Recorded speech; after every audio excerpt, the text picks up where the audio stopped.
तमन्ना मलिक अपने पति अमन त्यागी और दूसरी महिला साथी के साथ हरिद्वार से गंगा जल लेकर गाजियाबाद के डासना मंदिर तक पैदल कावड़ यात्रा कर रही हैं।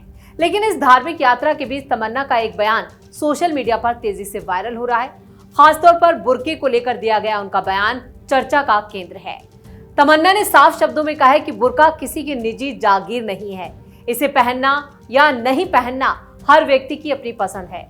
उन्होंने संविधान का हवाला देते हुए कहा कि भारत में हर शख्स को अपनी पसंद के कपड़े पहनने और अपनी आस्था के मुताबिक जीवन जीने की आजादी है।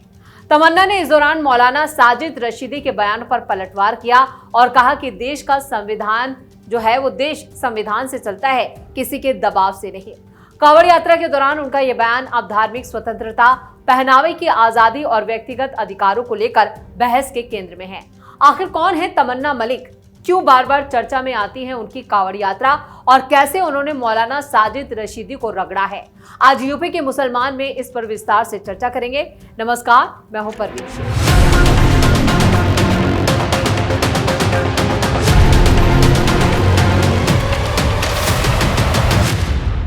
सावन के महीने में हरिद्वार से गंगा जल लेकर आ रहे कांवड़ियों के जत्थे के बीच दो कांवड़िये चर्चा का विषय बनी हुई हैं।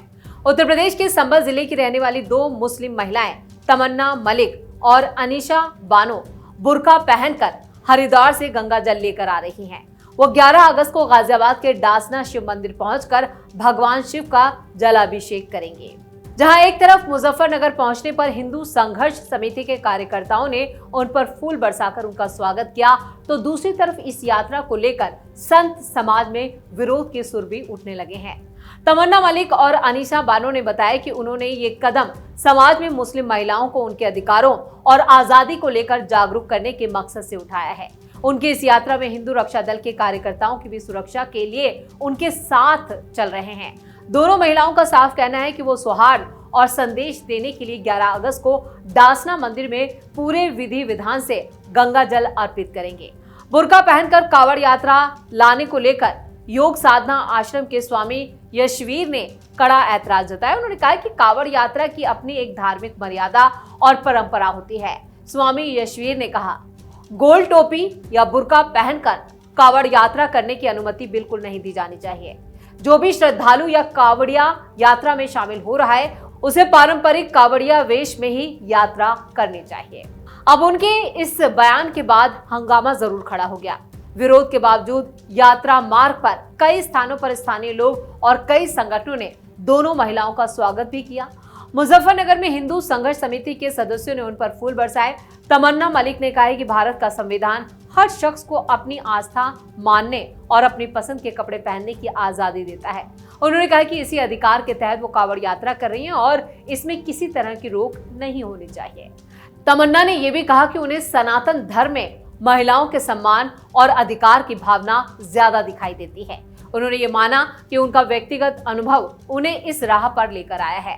तमन्ना ने पहले प्रशासनिक नोटिस पर भी सवाल उठाया। उन्होंने कहा, अगर कानून किसी काम से नहीं रोकता तो सिर्फ धार्मिक आस्था के आधार पर नोटिस देना ठीक नहीं है।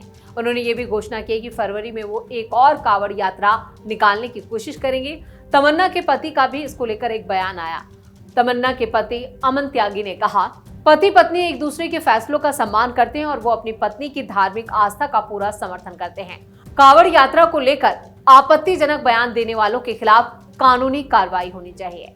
वैसे पिछले कुछ वक्त से तमन्ना मलिक का नाम कांवड़ यात्रा और उससे जुड़े विवादों के कारण लगातार चर्चा में बना हुआ है। प्रशासनिक नोटिस के बाद भी दोबारा यात्रा निकालने के फैसले ने एक बार फिर इस मुद्दे को और ज्यादा हवा दे दी है।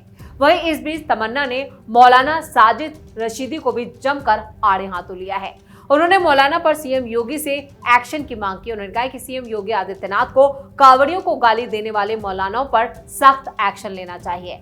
मौलाना ने जिस तरह से कांवड़ियों को नशेड़ी भंगेड़ी कहा, उसको लेकर उन्होंने जमकर मौलाना रशीदी को कोसा है। सड़कों पर बैठकर तमाशा कर रहे हैं, डांस कर रहे हैं लड़के और लड़कियां मिलकर, ये शिव भक्ति है, ये कांवड़ है।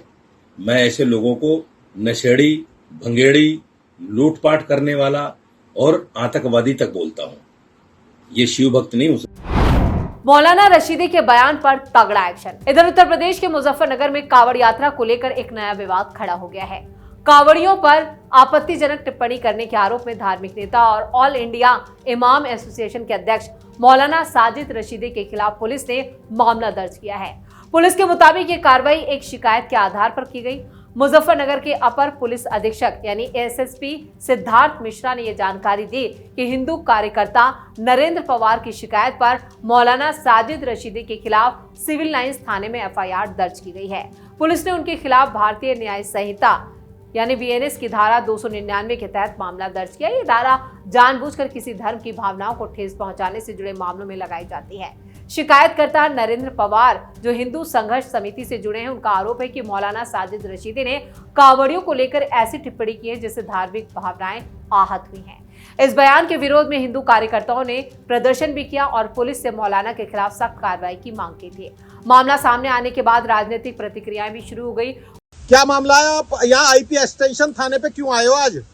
एक मौलाना रशीद है जिसने सनातन को बदनाम करने का काम किया, कांवड़ियों को और हमारे शिव भक्तों को आतंकवादी, नशेड़ी, गंजेड़ी, भंगेड़ी बताया। उसकी औकात उसको याद दिलाने का काम हिंदू रक्षा दल ने किया। उसके घर पहुंच गए थे, पुलिस प्रशासन ने हमें बीच में ही रोक दिया। अगर वो मिल जाता तो उसको जूतों की माला से उसका स्वागत करते। तो आपने क्या किया आज यहाँ आईपी एक्सटेंशन थाने आकर? मुकदमा लिखवाने का काम किया है। अभी तहरीर दे दी है। आज सुबह शाम कल रात तक हमारे पास मुकदमे की चिक आ जाएगी और प्रशासन ने हमें आश्वासन दिया है कि उसके खिलाफ मुकदमा लिखकर उसे जल्दी जेल भेजा जाएगा। आपकी आगे की कार्यप्रणाली क्या रहेगी? अगर मुकदमा नहीं लिखा जाता, एक बड़े आंदोलन की ओर दिल्ली सरकार और दिल्ली पुलिस जा रही है, जो हिंदू रक्षा दल करने में कतई भी कोताही नहीं बरतेगा। उत्तर प्रदेश सरकार में मंत्री कपिल देव अग्रवाल ने मौलाना साजिद रशीदी के बयान की आलोचना की। उन्होंने कहा कि इस तरह के बयान समाज में आपसी भाईचारे और सद्भाव को नुकसान पहुंचा सकते हैं। मंत्री ने आरोप लगाया कि मौलाना का ये बयान बेहद आपत्तिजनक है, उन्हें अपने शब्दों की जिम्मेदारी समझनी चाहिए। हालांकि पुलिस ने फिलहाल मामले में एफआईआर दर्ज कर ली है और जांच शुरू कर दी है। अधिकारियों का साफ कहना है कि जांच के दौरान सामने आए तथ्यों के आधार पर आगे की कार्रवाई की जाएगी। कांवड़ यात्रा हर साल सावन महीने में आयोजित होने वाली बड़ी धार्मिक यात्राओं में से एक है, जिसमें लाखों श्रद्धालु हरिद्वार समेत दूसरी जगहों से गंगा जल लाकर अपने अपने शिवालयों में जल चढ़ाते हैं। ऐसे में यात्रा से जुड़े किसी भी बयान या विवाद पर प्रशासन की नजर होती है ताकि कानून व्यवस्था बनाए रखी जा सके। फिलहाल मौलाना साजिद रशीदी के बयान को लेकर राजनीतिक और सामाजिक बहस भी तेज हो गई है। जिहादियों पर पुलिस का दनादन एक्शन। उत्तर प्रदेश में कांवड़ यात्रा को लेकर योगी सरकार के कार्यकाल में हर साल सुरक्षा व्यवस्था को लेकर प्रशासन अलर्ट मूड में नजर आता है और इसकी तस्वीरें सामने भी आ चुकी हैं। सरकार और पुलिस की तरफ से कांवड़ यात्रा के दौरान कानून व्यवस्था बनाए रखने के लिए कई कदम उठाए जाते हैं। वहीं यात्रा के दौरान सामने आने वाले विवादों और माहौल खराब करने वाली घटनाओं पर पुलिस फौरन कार्रवाई भी करती है, यानी जिहादियों और दंगाइयों पर सीधे एक्शन होता है। मुजफ्फरनगर में कांवड़ यात्रा के दौरान माहौल बिगाड़ने की कोशिश के आरोप में पुलिस ने कार्रवाई की है।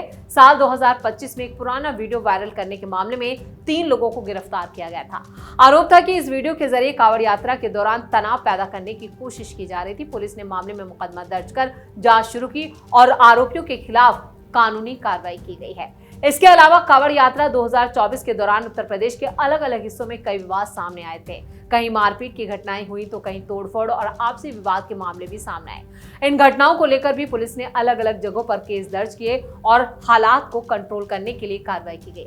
हालांकि इन सभी मामलों को जोड़कर ऐसा कोई आपराधिक रिकॉर्ड या आंकड़ा जारी नहीं किया गया जिसमें यह बताया गया हो कि कांवड़ यात्रा से जुड़े कुल कितने मामले या कार्रवाई की गई। लेकिन दंगाइयों और जितने भी अराजक तत्व हैं उन पर जरूर नकेल कस दी गई है।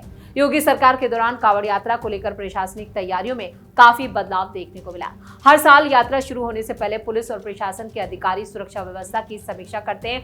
कांवड़ मार्गों पर पुलिस बल की तैनाती, सीसीटीवी कैमरों से निगरानी, ट्रैफिक व्यवस्था और संवेदनशील इलाकों में खास सतर्कता बरती जाती है। सरकार का साफ कहना है कि कांवड़ यात्रा श्रद्धालुओं की आस्था से जुड़ा बड़ा आयोजन है और इसे शांतिपूर्ण तरीके से संपर्क कराना प्रशासन की जिम्मेदारी है। वहीं पुलिस का दावा है कि किसी भी तरह की अफवाहें फैलाने या माहौल खराब करने या कानून हाथ में लेने वालों के खिलाफ सख्त कार्रवाई की जाती है। कांवड़ यात्रा को लेकर हर साल लाखों श्रद्धालु सड़कों पर निकलते हैं। ऐसे में प्रशासन के सामने सुरक्षा बनाए रखना बड़ी चुनौती होती है। यही वजह है कि यूपी पुलिस यात्रा के दौरान निगरानी और कार्रवाई दोनों पर खासा ध्यान दे रही है और इसको लेकर अब मौलाना रशीदी पर भी बड़ी कार्रवाई की गई है। इसके साथ साथ जितने भी दंगाई या जो जिहादी हैं उन पर खास तौर से नजर रखी जा रही है। तो इसी के साथ यूपी का मुसलमान में इतना ही। वीडियो कैसा लगा कमेंट करके अपनी राय जरूर दें, वीडियो को लाइक करें, शेयर करें और कैपिटल टीवी को सब्सक्राइब जरूर करें। धन्यवाद।